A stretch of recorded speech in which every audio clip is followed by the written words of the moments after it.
शुरू करो, डालो बुनियाद, घर महल नजर आएगा।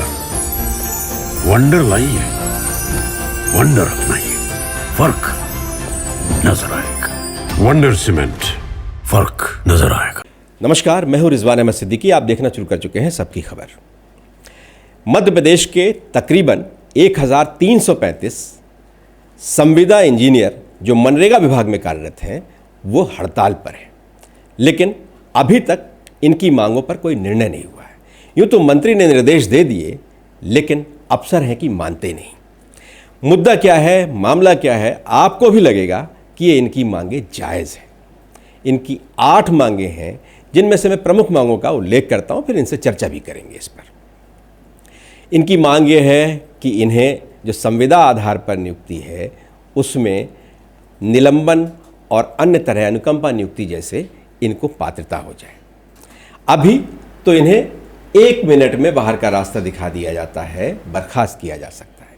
तकरीबन 48 इंजीनियर काल कवलित हो गए हैं, जिनकी जान चली गई है और उनका परिवार भटक रहा है, इसलिए कि इन्हें मामूली इंजीनियर है ये, लेकिन इन्हें सिर्फ 42,000 रुपये वेतन मिलता है। और इन्हीं पदों पर अगर नियमित कोई काम करता है तो उसे 1 लाख रुपए वेतन मिलता है। ये 2006 से काम कर रहे हैं, लेकिन अभी हाल में ही किसी को भर्ती किया जाए तो वो इनका अफसर हो जाता है। ऐसे बहुत से मामले हैं और इनकी हड़ताल पर जाने की वजह से तकरीबन 14 लाख कार प्रभावित हैं। 19,650 करोड़ रुपए के ये काम हैं जो प्रभावित हैं। और प्रधानमंत्री की जो महत्वाकांक्षी योजना है माँ की बकिया, वो तो उसको तो पलीता ही लग गया है। लेकिन फिर भी अभी तक न सरकार ने अपने स्तर पर कोई निर्णय लिया है और न ही ये हड़ताल ख़त्म हुई है। तो आइए हम बात करते हैं और समझते हैं कि यह मुद्दा क्या है और किस तरह से ये अपनी मांगों के लिए और आगे जा सकते हैं। इस विषय पे बात करने के लिए हमारे साथ मनरेगा अभियंता संघ मध्य प्रदेश के जो प्रदेश अध्यक्ष हैं सतीश समेले जी, वो हमारे साथ मौजूद हैं। सतीश जी, आपका बहुत बहुत स्वागत है। नमस्कार सर। क्या मुद्दे हैं आपके? तो सबसे पहले तो मैं सबकी खबर चैनल के जितने भी लाखों और करोड़ों दर्शक हैं उन सभी को मैं नमस्कार करता हूं और आपके चैनल को और पूरी टीम को साधुवाद देना चाहता हूं कि आप जन जन की आवाज़, गरीबों की आवाज़, दुखियों की आवाज़ को आप सरकार तक पहुंचाने का काम बखूबी कर रहे हैं। तो वास्तव में मैं आपसे ये बता देना चाहता हूं कि मनरेगा अभियंता संघ के हमारी 55 जिलों के 1335 इंजीनियर 2 माह से पूर्ण रूपेण काम बंद, कलम बंद हड़ताल पर हैं। और जिसके बारे में हम लोगों ने विभिन्न स्तर पर वार्ताएं की, तो माननीय मंत्री जी हैं हमारे, जो श्री प्रहलाद पटेल साहब हैं, वो पूरी तरह हमारे सपोर्ट में हैं। अधिकारियों को निर्देशित कर चुके हैं कि इनकी 8 सूत्रीय मांगें पूरी तरह से जायज़ हैं और इनके आदेश जारी करें। तो ये अब बात कहाँ अटकी हुई है? कृपा कहाँ रुक गई है? आप तो वैसे भी पंडिताई भी कर लेते हैं। हाँ, मैं पंडिताई में भी पारंगत हूँ। तो एक्चुअली कृपा कहाँ अटकी हुई है वो स्पष्ट रूप से मैं आपसे निवेदन करना चाहता हूँ कि सर्वप्रथम हमने हमारे मनरेगा के जो आयुक्त हैं श्री अभी प्रसाद सर, सो वो हेड हैं इस विभाग के हमारे मनरेगा के, उनसे फर्स्ट टाइम जाके वार्ता हुई। उन्होंने सारे अपने ज्वाइंट्स, जूनियर्स, कमिश्नर और भी सारे लोग को बुला करके और मेरे सामने निर्देशित किया कि इनकी 8 मांगों को पूरा किया जाए। और मुझसे, मेरे प्रतिनिधि मंडल से बोले कि 8 मांगे आपकी पूरी मैं करता हूं और 1 मांग आप मेरी पूरी करिए, मां की बगिया। तो हमने इंश्योर किया कि सर आप 8 मांगे हमारी मानिए और गारंटी के साथ हम 15 दिन के अंदर आपकी मां की बगिया की मांग को पूरा कर देंगे। उसके पश्चात हम ACS मैम है जो आदरणीय हमारी श्रीमती दीपाली रस्तोगी मैम, उनसे भी वार्ता का समय मिला। मैम बैठी, कमिश्नर सर बैठे, हमारे प्रतिनिधि मंडल में हमारे पदाधिकारी बैठे। मैडम ने भी पूरी तरह से कन्विंस हो गई कि हाँ ये आपकी मांगे जायज़ हैं। आपकी मांगे क्या क्या? अच्छा, मांगे विशेष रूप से हमारी सबसे प्रथम मांग है कि 2006 में मनरेगा के अभियंताओं की नियुक्ति हुई। उसी समकालीन में, उसी समय में जो RES के नियमित उपयंत्री भर्ती हुए, तो उनकी और आज की हमारी वेतन में जो उनको लगभग 1 लाख रुपए सैलरी मिलती है, वेतन मिलता है, और हम लोगों को 42,000 रुपए वेतन, जबकि काम उनसे अधिक हम लोग करते हैं। विभाग भी एक ही, विभाग सेम है, काम सेम है, तो समान कार्य समान वेतन का नियम सब जगह लागू है। उस नाते बहुत अंतर है, लगभग 579% की वृद्धि उनके में हुई है। तो अब और क्या क्या मांगे आपकी पूरी, आप अगर इसके अलावा हमारी जो दूसरी मांग है वो बहुत ही महत्वपूर्ण है। हमारे अभी तक लगभग 48 साथी हैं जिसे हम मनरेगा के शहीद का दर्जा देते हैं, और वो मनरेगा के कार्य के दौरान लगभग 30 से 35 साल की उम्र के अवधि में वो लोग खत्म हो गए, काल कवलित हो गए, असमय दिवंगत हो गए। आज की तारीख में उनके सारे परिवार हैंड टू माउथ हैं, उनके यहाँ कोई कमाने धमाने वाला नहीं है, तो लाइफ की कोई सिक्योरिटी ना होने से अनुकंपा नियुक्ति बहुत जरूरी है। इसके अलावा जब हम रिटायरमेंट होंगे, मेरा भी 1.5 साल बचा है, 60.5 साल का मैं हो गया, अब 1.5 साल बाद रिटायरमेंट पर मुझे कुछ नहीं मिलना है। ग्रेच्युटी सभी विभागों में, उपादान राशि वो सभी विभागों में मिलती है। अब हम फिर कोई बिजनेस करेंगे तो 62 साल की उम्र में हम कोई नया धंधा बिजनेस कैसे शुरू करेंगे दाल रोटी चलाने के लिए? तो उपादान की राशि है, ग्रेच्युटी, वो भी हमें हर हाल में मिलना चाहिए। तीसरी मांग हमारी बहुत ही महत्वपूर्ण मांग है कि हम लोगों को एक नोटिस दे करके कभी भी हमारी सेवा सीधे समाप्त कर दी जाती है तो जिंदगी में नौकरी की कोई स्थिरता नाम की चीज नहीं है, उसकी जगह हम निलंबन की मांग कर रहे हैं। इसके अलावा हमने नौकरी की पूरे 30-35 साल या 25 साल, तो हमें प्रोत्साहन के रूप में एक पदोन्नति का जो लाभ सब विभागों में मिलता है, एक अवार्ड के रूप में कहें या एक उसके इनिशिएटिव के रूप में कहें, जो एप्रिसिएशन हो जिससे लोगों का, उसमें हम लोगों का एई का प्रभार मिलना चाहिए। तो अभी क्या हो रहा है, मैं 62-60 साल का हो रहा हूं और मेरे ऊपर 25-30 साल का लड़का आके मेरा बॉस बन जाता है, एई बन जाता है। तो ये बहुत बड़ी विसंगति है। हम लोगों को एई के प्रभार का लाभ मिलना चाहिए जिस पर वो सहमत भी रहे हैं।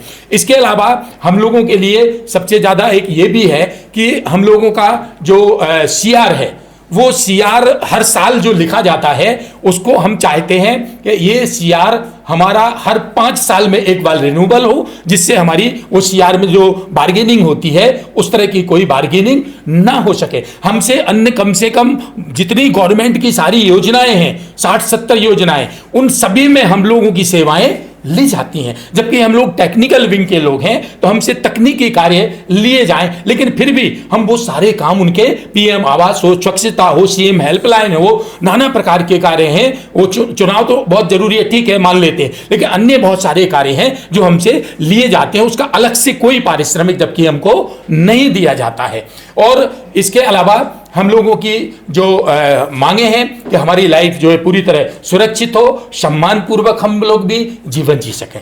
अनुकंपा नियुक्ति की भी आपने मांग की है, उसमें भी सरकार सहमत नहीं है, क्या है इसमें? एक्चुअली 2023 में एक संविदा नीति बनाई गई, वो माननीय पूर्व मुख्यमंत्री श्री शिवराज सिंह चौहान जी के द्वारा घोषणा की गई। उसके बाद जीएडी में पास हुई, फाइनेंस में पास हुई, और बहुत सारे विभागों में जैसे MPRRDA ग्रामीण विकास अभिकरण उसमें लागू हो चुकी है, स्वास्थ्य विभाग में लागू हो चुकी है, ऊर्जा विभाग में लागू हो चुकी है, ऐसे अन्य बहुत सारे विभागों में अनुकंपा नियुक्ति लागू कर दी है। लेकिन हमारे विभाग में ये पर्टिकुलर विभाग का मामला, क्योंकि गवर्नमेंट तो कर चुकी है, तो हमारे विभाग में आज तक लागू नहीं हुई है अनुकंपा नियुक्ति। ये सारी चीज़ें अगर नहीं होती तो फिर अगला कदम क्या है? अगला कदम हमारा, हम उग्र आंदोलन, अभी तक चूंकि हम लोग इंजीनियर हैं, इंटेलेक्चुअल हैं, हम लोगों ने बहुत ही गांधीवादी तरीके से और बहुत ही शांति प्रिय ढंग से हमने हर स्तर पर अपनी बात रखी है। माननीय मंत्री जी ने पूरा हम लोगों को प्रोत्साहन दिया, पूरा सपोर्ट किया। इसके बाद भी जो ब्यूरोक्रेसी है वहां से बार बार अड़ंगे लगाए गए, उनकी बात को भी दरकिनार करने की कोशिश की गई है। तो अब हम लोग उग्र आंदोलन करने के लिए, जैसे हम लोग एक भिक्षामदेही कार्यक्रम चलाएंगे। 4 माह हो गया जब से हम लोग को वेतन नहीं मिला, हमको रक्षाबंधन पे वेतन नहीं मिला, दिवाली भी हम लोग ब्लैक दिवाली मनाने वाले हैं, आज तक 4 माह से किसी इंजीनियर को 1 भी रुपए वेतन नहीं मिला है। तो हमारे लोग भिक्षा मांगेंगे। इसके अलावा हम लोग उग्र आंदोलन करने के लिए विवश होंगे, सामूहिक इस्तीफे देने का प्लान है, इच्छा मृत्यु मांगने का हमारा प्लान है। तो ऐसी हम बहुत सारी हमारी जो प्लानिंग्स है उग्र आंदोलन की, उस सबको हमें मजबूरन करना पड़ेगा। आप मंत्री जी से फिर नहीं मिले? मंत्री जी ने निर्देश दे दिए, आप जैसा कह रहे हैं, जो आपके मंत्री हैं, पंचायत मंत्री जो हैं प्रहलाद पटेल जी, आप उनसे फिर दोबारा नहीं मिले? और माननीय मंत्री जी से मिलने का जहाँ तक सवाल है, 2 से 3 वार्ताएं उनके साथ हुई हैं, और उन्होंने एक दिन संडे के दिन हमारे माननीय एसीएस मैम, हमारे कमिश्नर साहब, ईएनसी साहब, बड़े उच्च अधिकारियों को बुला करके सामने सामने परिचर्चा हुई। हमारे संगठन के 2 प्रतिनिधि मौजूद थे, उन्होंने स्पष्ट रूप से वहां निर्देशित किया, इसके बाद दोबारा फिर रिमाइंड किया। इसके बाद माननीय मंत्री जी की पुस्तक नर्मदा परिक्रमा सार है जो, उसमें वो बिजी रहे 15 दिन बहुत ज़्यादा। उसके बाद माननीय की माता जी बीमार पड़ गई और वो परलोक सिधार गई उस समय, तो उनकी कुछ व्यस्तताएं और परेशानियां पारिवारिक आने के कारण फिर इस दरमियान लगभग 1 माह से कोई उनसे भेंट नहीं हो सकी है। अब आपका उनसे मिलने की अगली योजना है कुछ? अब उनसे बहुत जल्दी हम 1-2 दिन के अंदर मिलने की हम लोग यहीं, इसीलिए पूरी कोर टीम है हमारी, वो सभी की सभी भोपाल में हम रुके हैं कि माननीय से एक बार हम और अंतिम बार निवेदन करना चाहते हैं, अन्यथा फिर हम लोग उग्र आंदोलन के लिए मजबूर हो जाएंगे। चलिए, धन्यवाद सतीश जी। आपके बहुत महत्वपूर्ण मुद्दे हैं, हम भी आपके इन मुद्दों से सहमत हैं, इसलिए कि 2006 में कोई भर्ती हुआ, अब वो रिटायर होने वाला है, लेकिन आज भी अधर में है। 42,000 रुपये के वेतन से कैसे घर चलेगा, फिर भविष्य का क्या होगा, ऐसे बहुत से सवाल हैं। और उनका क्या होगा जो अब दुनिया में नहीं है, उनके परिवार भटक रहे हैं। नीति है, सरकार ने 2023 में बाकायदा बड़े ज़ोर शोर से एक प्रचार प्रसार करके संविदा जो नियुक्तियां थीं, संविदा जो कर्मी थे, उनके लिए एक नीति बनाई, लेकिन वो नीति कहीं दी जा रही है, कहीं नहीं दी जा रही है, बड़ा अजब है। और लगता है कि मनरेगा के प्रति सरकार गंभीर नहीं है या अफसर गंभीर नहीं है, इसलिए कि ये बहुत महत्वाकांक्षी योजना है।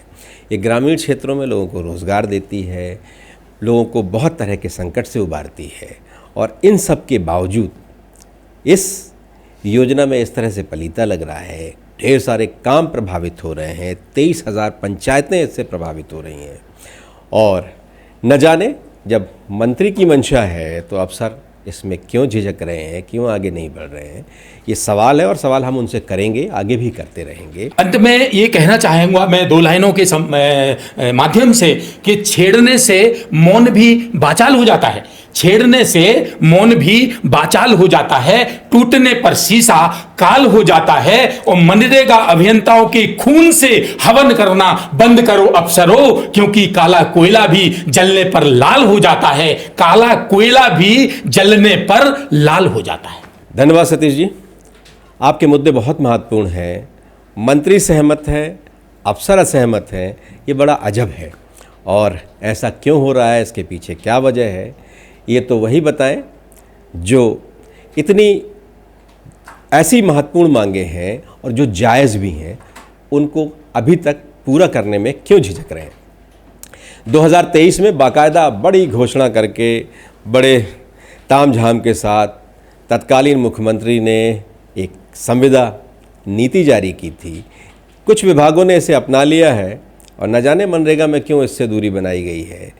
42,000 रुपये जो पा रहे हैं, कुछ दिनों में रिटायर हो जाएंगे। 2006 में ये भर्तियां शुरू हुई थी, कुछ दिन में रिटायर हो जाएंगे। उनका क्या होगा, ना वो ग्रेजुटी पाते हैं, ना अनुकंपा नियुक्ति पाते हैं। और सबसे दर्दनाक बात यह है कि जिन्होंने जान गंवा दी है, तकरीबन 48 इंजीनियर, उनके परिवार दर दर भटक रहे हैं। क्या होगा उनका भविष्य, बहुत तरह के सवाल हैं।